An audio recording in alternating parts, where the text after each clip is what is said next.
ثلاث صواريخ حتى شي قد ثلاثة لسه شحن ثلاث ثلاثة شحن ليش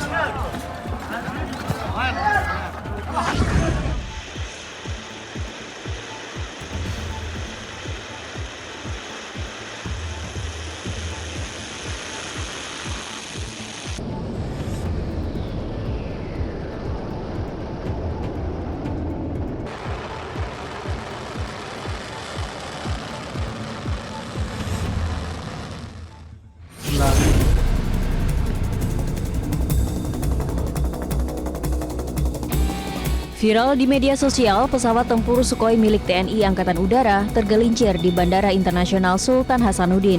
Insiden ini terjadi pada Senin di landasan pacu sisi barat atau runway 13 Bandara Sultan Hasanuddin di Maros, Sulawesi Selatan.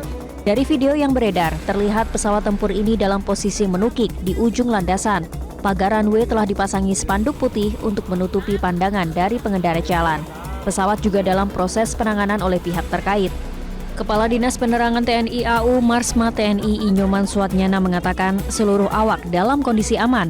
Namun, Nyoman tidak menjelaskan lebih lanjut bagian pesawat apa yang rusak karena tergelincir. Nyoman mengungkapkan penyebab Sukhoi mengalami kecelakaan karena adanya kendala teknis pengereman.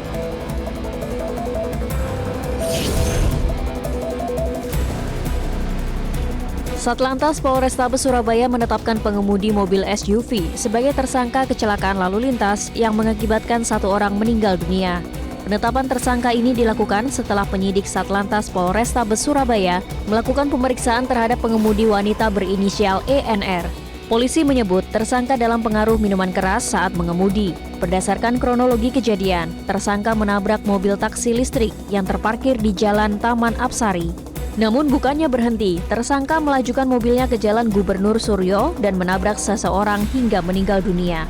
Akibat perbuatannya, tersangka dijerat pasal berlapis tentang lalu lintas dengan ancaman hukuman 6 tahun penjara.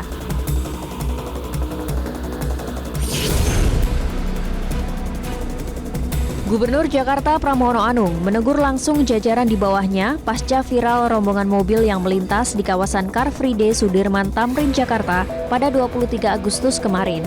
Pramono menjelaskan, pasca viral rombongan mobil di CFD, dirinya menerima laporan bahwa akses menuju kawasan CFD telah ditutup menggunakan pembatas. Namun pembatas itu dibuka oleh rombongan mobil tersebut meski ada petugas yang berjaga.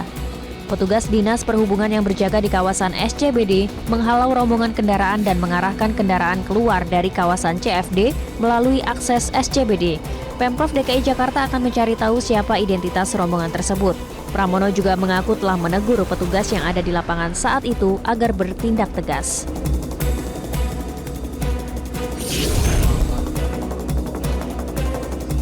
Presiden Prabowo Subianto meminta aparat menindak tegas pelaku pembakaran hutan dan lahan di Sumatera Selatan. Permintaan ini disampaikan Prabowo saat memimpin rapat penanganan Karhutla di Posko Karhutla Palembang, Sumatera Selatan, Senin 24 Agustus. Dalam rapat, Kapolda Sumsel Irjen Pol Sandi Nugroho melaporkan polisi telah menangani 15 laporan terkait Karhutla dan menahan 17 tersangka. Saat ditanyai Prabowo soal motif pembakaran, Sandi menjelaskan, rata-rata pelaku membakar lahan untuk memudahkan proses pembukaan lahan. Polisi menangkap 2 orang dari masyarakat yang diduga membakar kebun tebu milik PT PN pada malam sebelumnya. Keduanya akan diperiksa dan diproses sesuai ketentuan hukum. Mendengar laporan ini, Prabowo menegaskan agar pelaku pembakaran Karhutla tidak dibiarkan. Prabowo meminta aparat bertindak tegas dan menangkap para pelaku.